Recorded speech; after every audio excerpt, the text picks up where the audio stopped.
दिवसभरात काय खाल्लं?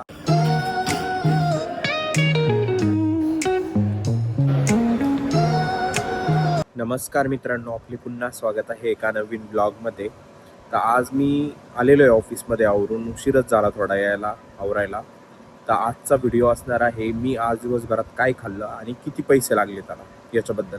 कारण मी बहुतेकदा बाहेरच खातो आणि त्याला किती पैसे लागतं हे मी आज तुम्हाला सांगणार आहे. तर चला, आता मी आलेलो आहे ऑफिसमध्ये, तर जाऊया ऑफिसच्या कॅन्टीनमध्ये आणि काहीतरी नाश्त्याला खाऊया. सकाळी मी उठल्यानंतर काहीच खाल्लं नव्हतं, तर आता पहिल्यांदाच चाललेलो आहे कॅन्टीनमध्ये. मी आलेलो आहे, लॅपटॉप वगैरे ओपन केला, ईमेल वगैरे चेक केले, माझे मेसेजेस वगैरे चेक केले आणि आता कॅन्टीनमध्ये जातो, काहीतरी खातो. कॅन्टीनमध्ये आल्यानंतर मी काय केलं ना, उपमा घेतला, साधा सिंपल एकदम, आणि जो महाराष्ट्रीयन पाणी होता, तिखट वगैरे होता. केला मी नाश्त्यामध्ये आज मी उपमा घेतला होता. वाटाण्याचा उपमा होता तो, आणि शिमला मिरचीही होती, त्याच्यात तिखट मिरची टाकलेली होती. उपमा एकदम भारी होता चवीला, मला जसा अपेक्षित होता तसाच होता. त्याच्यासोबत त्यांनी खोबऱ्याची चटणी दिलेली होती, जी आपण इडलीसोबत खातो ती पण चांगली होती.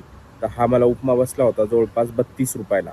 जसं मी तुम्हाला काल सांगितलं होतं की ऊन भरपूर पडतं आहे. आता जवळपास 10:15 10:30 झालेले आहे. आत्ता माझा नाश्ता झालेला आहे आणि ऊन भरपूर पडतं, त्याच्यामुळं माझी चहा घ्यायची इच्छा नाही आहे. पण काहीतरी ज्यूसमध्ये घेतो मी आता.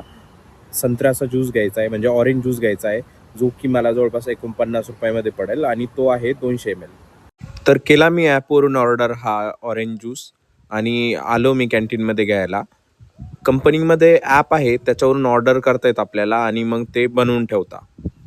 घेतला मी ऑरेंज ज्यूस, संत्र्याचा ज्यूस. चांगला होता एकदम.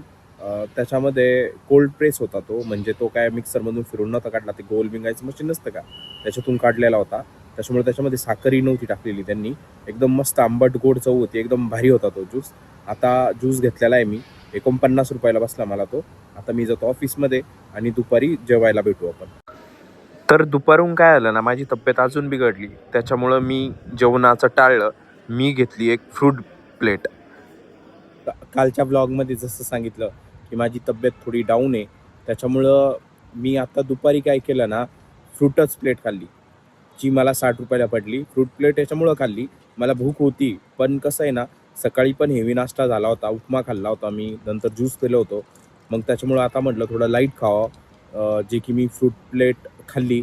फ्रूटनी माझं पोट भरलं नाही, म्हणून मी हे कैरीपणं पण घेतलं होतं. आणि त्याच्यानंतर मी काय केलं ना, कैरीपणं पिलं, कारण मला पोट भरल्यासारखं वाटत नव्हतं. म्हटलं काहीतरी लिक्विड पिऊ, म्हणजे पाणी पिऊ, जेणेकरून पोट भरल्यासारखं वाटतं. आता मी पिलेलं आहे कैरीपणं आणि आज पण लवकरच रूमवर जाणार आहे मी, आराम करणार आहे, कारण तब्येत डाऊन आहे थोडी म्हणून. संध्याकाळी बघेल आता मी काय जेवण करतो. थोडा व्लॉग वेगळ्या साईडला चालला. मी सकाळी विचार केलं होतं की तुम्हाला सर्वांना दाखवेल मी आज किती खर्च केलेले किंवा काय खातो याच्याबद्दल दाखवायचं होतं. पण तब्येत डाऊन असल्यामुळं मला वेगळ्या दिशेने चालला आता हा. आलेलो आहे मी रूममध्ये आता.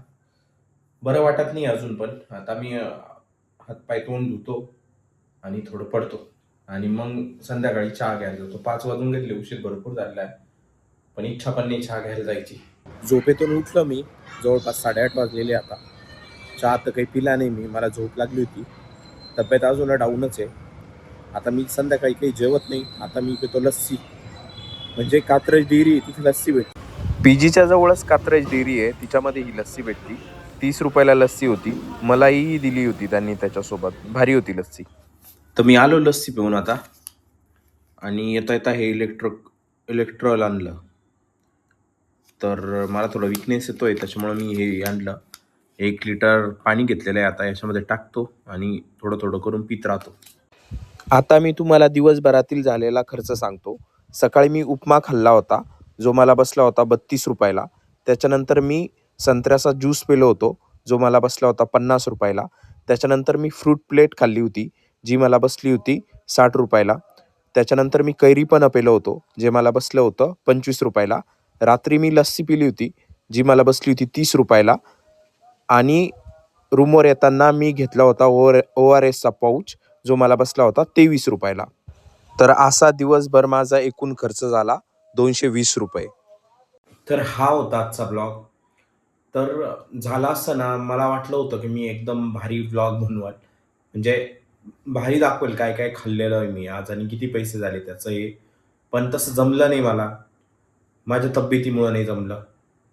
तर आता मी ORS घेतलेलं आहे. आता थोडं बरं वाटतंय. तर भेटू उद्या. तोपर्यंत बाय बाय. जर व्हिडिओ आवडला असेल तर व्हिडिओला लाईक करा, चॅनलला सबस्क्राईब करा. Thanks for watching. Bye bye.